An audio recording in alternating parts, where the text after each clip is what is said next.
Hey everybody, good to see you back again. So yeah, episode 61 of the Farmall Super M rebuild / restoration series.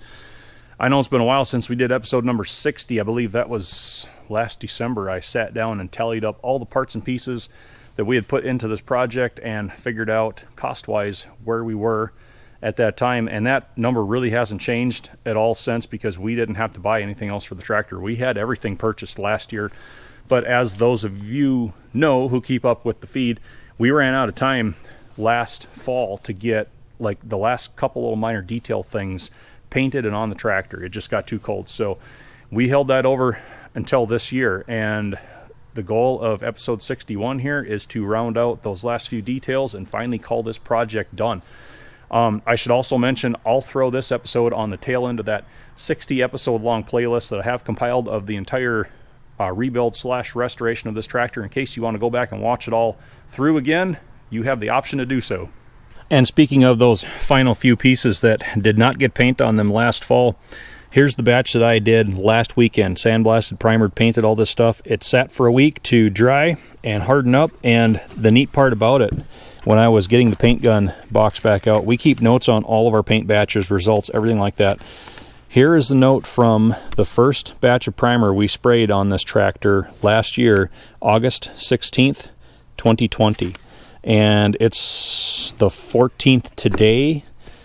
So I'm pretty sure by the time this hits the public feed, we will be on the 1-year anniversary of the first batch of paint we sprayed on this tractor. That's kind of cool. Another reason why we are rounding the project out right now is because I'm planning on taking this to the Now Then Minnesota Tractor Show next weekend. I can throw a link to their site down below. Gives you the dates and everything. It should be August 20, 21, 22 or 19, 20, 21. I'll probably pop that up here because I can't remember. It's next weekend. All right, links down below.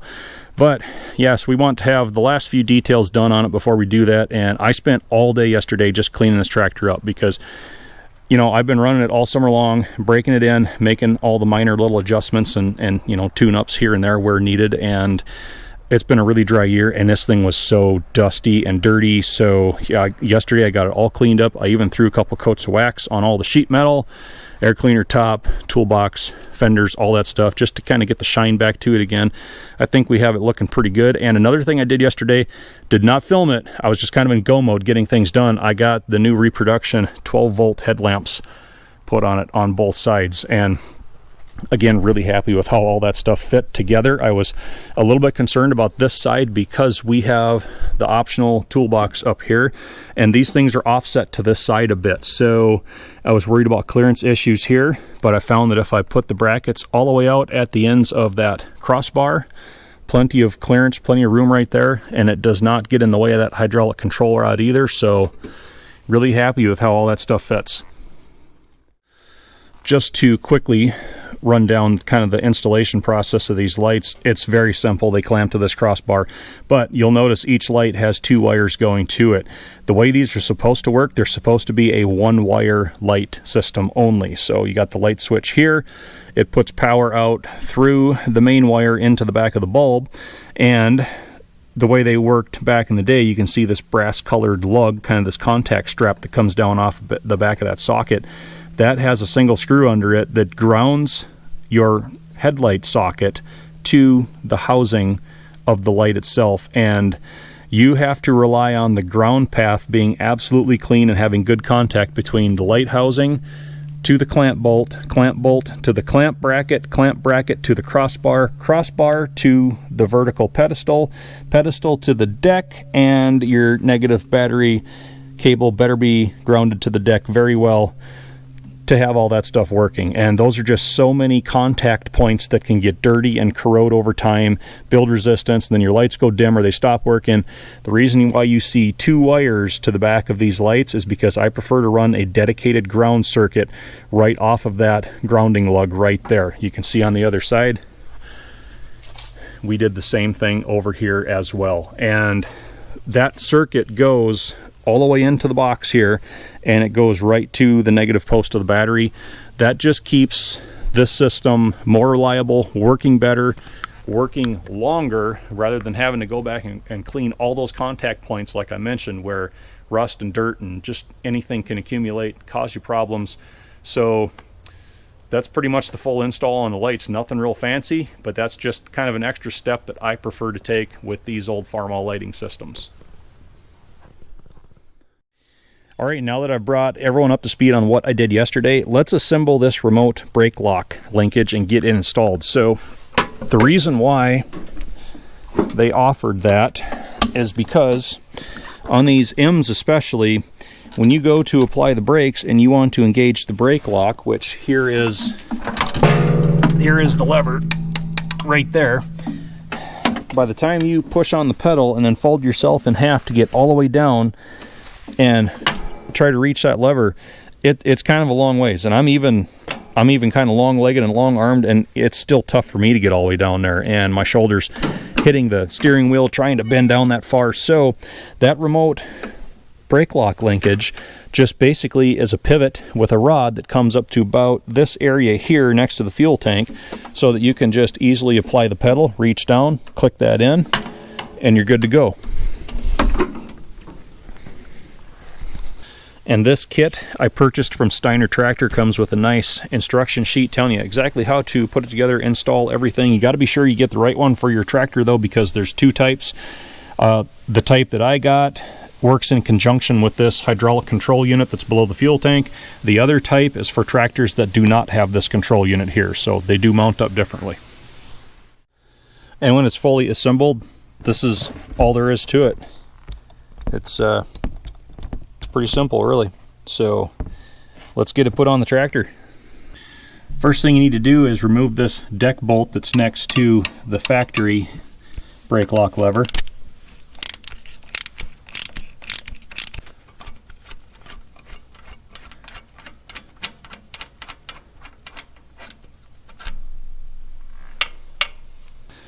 And the neat part about this kit, they give you a new bolt that's just that much longer to retain this hold down bracket. And a nice part about it too, it's even a dot top, just like the original IH bolts are. So accurate right to the last detail. I like that. So to install it, we'll put the anchor bracket over the top of the bolt hole where we just removed that deck bolt, and you'll notice we have this sleeve that's welded to the bottom of the bracket. That is so that the clamp load of the bolt is directed all the way down to the bottom of that hole, and it doesn't bend the base bracket at all. So we'll take our slightly longer replacement deck bolt, start that, and now for the guide bracket up top, we remove this bolt from the corner of that cover on the hydraulic control unit, and the bracket is retained beneath it. Put the bolt back in, and we'll tighten everything down. Okay, everything's tight, moves free enough. Let's give it a test. Set the camera down here. We'll do a brake lock. Look at that. Works just like it should. Such a simple mechanism. I love it. That should make setting that brake a lot easier from the operator's seat up here. Okay everybody, we're just about done. So to finish up, we'll move on to these auxiliary tie-down rings. These are going to go on the front axle. These will go on the swing frame for the drawbar at the rear. So we'll start with this one.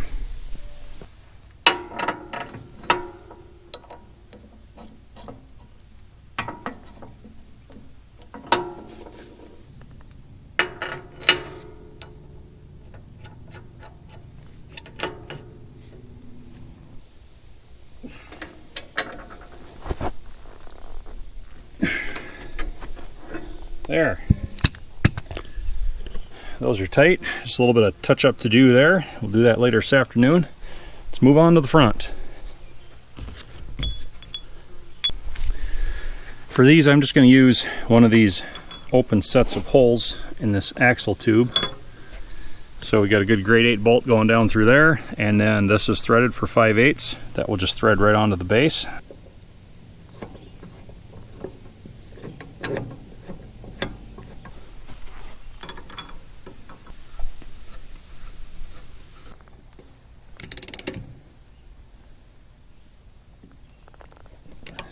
There. They're all tight. So that's it. Super M's done. There's nothing left to put on that thing. So I'll smear some touch-up paint on that exposed metal that I created by putting wrenches to painted objects. It happens every time. You really can't get away from it.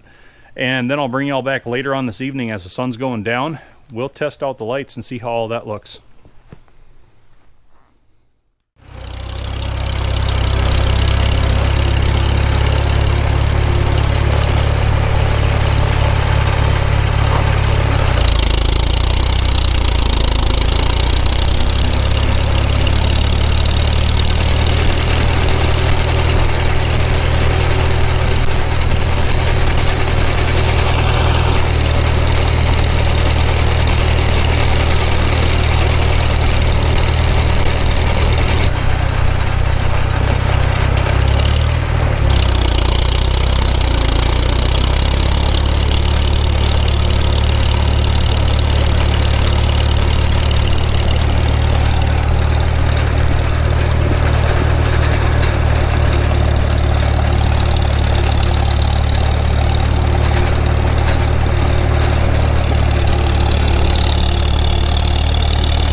Sun is just about gone.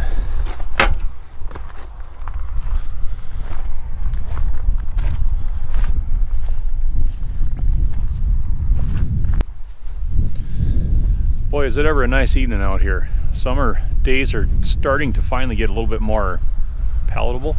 So evenings have been really cooling off. Nights have been really comfortable. Kind of my favorite time of year, really. But oh, as long as I'm thinking about it. So there was comments. There were slow down, dude. We're racing the golden hour here, so I'm kind of tongue-tied. There was a comment over on the members channel wondering how this toolbox lid opens because it's so close underneath the steering shaft and throttle shaft. So I'll show you guys. You got kind of this little handle right there, kind of a little tab on the other side. It works better if you have two hands, but you see how that whole lid just kind of lifts up, and it's on these pivots right here. So the whole thing lifts up and then pivots right down forward. See that? So yeah, got my other GoPro handle in here, and I got a few wrenches inside these rags. I wrap them up in there because, well, sometimes you need rags, and then other times, well, they rattle like crazy if you don't have them wrapped up in rags. So yeah, that's the story on the toolbox lid. It's a lot smoother if you have two hands to do it. Got the old IH decal up there. Okay, sun's just about gone, so let's check some lights out here. We have to have ignition on to have power to them. Hit the switch, and there we are. The lights are on. We're not quite dark enough where they really shine yet. Yeah, but you can see they do pretty well. So I don't have a rear facing light on this, and we probably won't put it on, so I'm not gonna wait until it gets super dark out here to leave. But tell you what we need to do. Let's get our thumbnail picture, shall we? I need to get around to where I can see those lights a little bit better. Okay, this is what we do, the not so glamorous side of the YouTube. These things look better if you get down a little bit lower, but then you don't really see the light so much. Let's yeah. Does it show up? Yeah, a little bit. I think we'll settle for that. All right, got it. I think we got what we needed. Let's head home.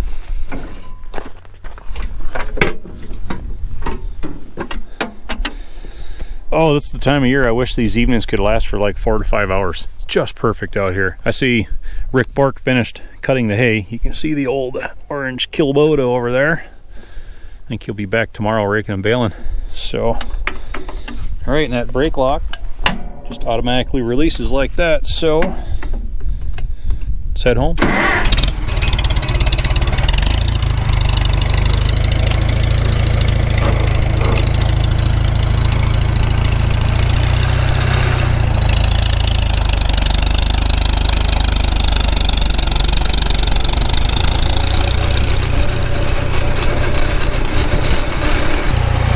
Alright, so this is kind of my favorite part.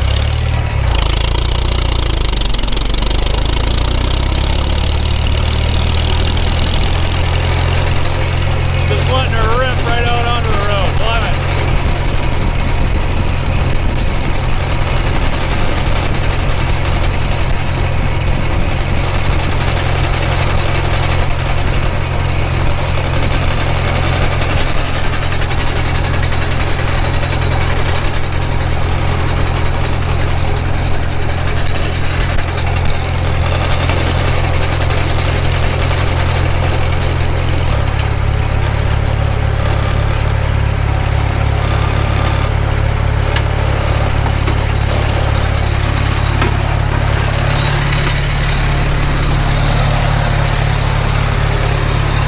We can do this. There's never anybody coming out here, right?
And there we have it.